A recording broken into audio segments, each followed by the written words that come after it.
When Team Skull was introduced to the world back in August of 2016, just about everyone in the world was shocked. This seemed to have been a team unlike any other that we had seen before, and within the first trailer, they immediately piqued my interest. They didn't seem to have this world-altering goal, nothing that would ultimately change the shape of the Pokemon universe, but still something that would impact Alola, and it was kind of refreshing. Team Skull right off the bat seemed to be a team or organization with a reasonable goal, whatever that may have been during the early speculation periods during the last few months before the release of Pokemon Sun and Moon. And with the leap to full body models instead of the chibi models of Generation 6, it felt natural that things would have to change. The evil team, the Pokemon, and even the gym system did indeed change. The gym system was left behind for the Island Challenge, which was basically still the gym system but had more of a Hawaiian/Islander feel to them. The 7th generation also brought out new strides in terms of Pokemon with the Alolan variants, and the first legendary Pokemon that would be able to evolve. And then they made Team Skull more of a distraction towards the true villains of the game, the Aether Foundation,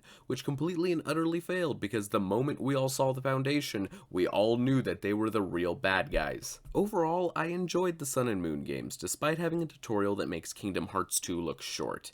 But Team Skull just rubs me the wrong way, so please indulge me as I talk about my disappointment surrounding them. So, to be 100% fair, I guess I should start off by letting everyone know that I probably set myself up for failure as soon as I came up with this theory. And it's perfectly okay for Game Freak or Nintendo to do whatever they want since this is their games, nor do I think that the Aether plot twist is a bad one despite it being incredibly predictable. But it was all sparked, this theory, by one single quote with the introduction of Team Skull and their leader Guzma, fellow rejects who could never become captains. I remember reading this for the first time and feeling the surge of excitement and putting things together for the possible motive of Team Skull to be terrorizing the people of Alola, and for a while I thought I had figured it out. We knew that Team Skull was a bunch of hooligans and outcasts that would have followed Guzma and Plumeria until the very end, and that's all I needed for a possible theory. From the first trailer we see Guzma and he basically tells us that he and Kukui had once tried to take on the island trials together,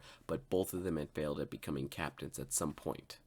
It was at this point that they grew apart and took different paths, their crossroads of destiny, if you will. Kukui would accept his loss, becoming a Pokemon professor and beginning his research into the Z crystals of Alola and Pokemon moves in general. Guzma obviously took it with much less grace than Kukui did.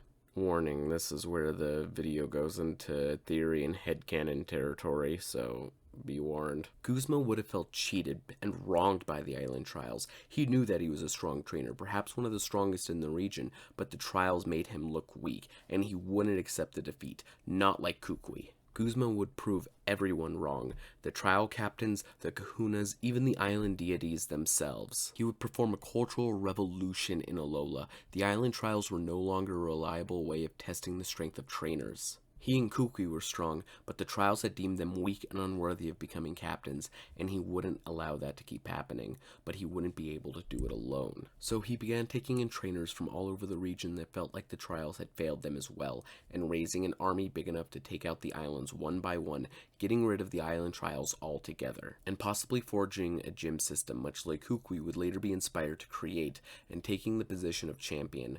That way no one could ever doubt his strength again. But of course, this was my theory on how the games were going to play out, and not remotely close to what we actually got. Aether ended up becoming the main evil team in Sun and Moon, making Skull more of a side team that was there to cause a little bit of mayhem here and there, run back up for Aether, and ultimately become a fairly forgettable team. Alright, so listen, Team Rocket's goal was simple, world domination. Team Aqua and Magma were extreme eco-terrorists. Team Galactic was led by a psychopath who wanted to become God. Team Plasma wanted to liberate Pokemon, ensuring that no one could stand up against them until that plan fell through, and then they became literal terrorists, while Team Flare wanted to commit a literal genocide inside of Kalos.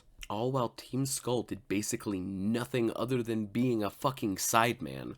I guess my main issue here is that each evil team had some sort of goal that would have affected either their respective region or the world, but Skull had no impact whatsoever. If you removed them from the games, basically nothing would change. Like, I understand that the Aether Foundation were always supposed to be the main villains, but why not turn them into something more of a post-game thing? Remove the Ultra Beasts and put Team Skull in there instead, and have them be a legitimate threat.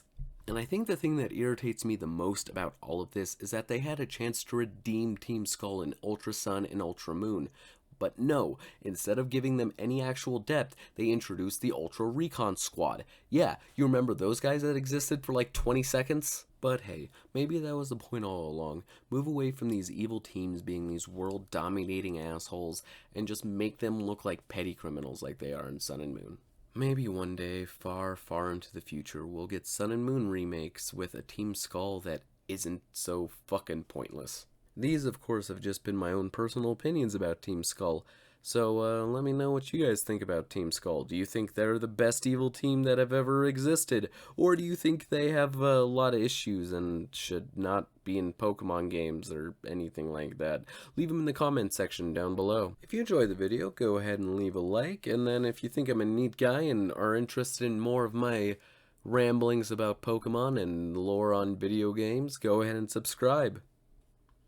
Please, I need more friends. I've been Trainer Hotto. Keep rockin' and rollin', and I'll see y'all next time.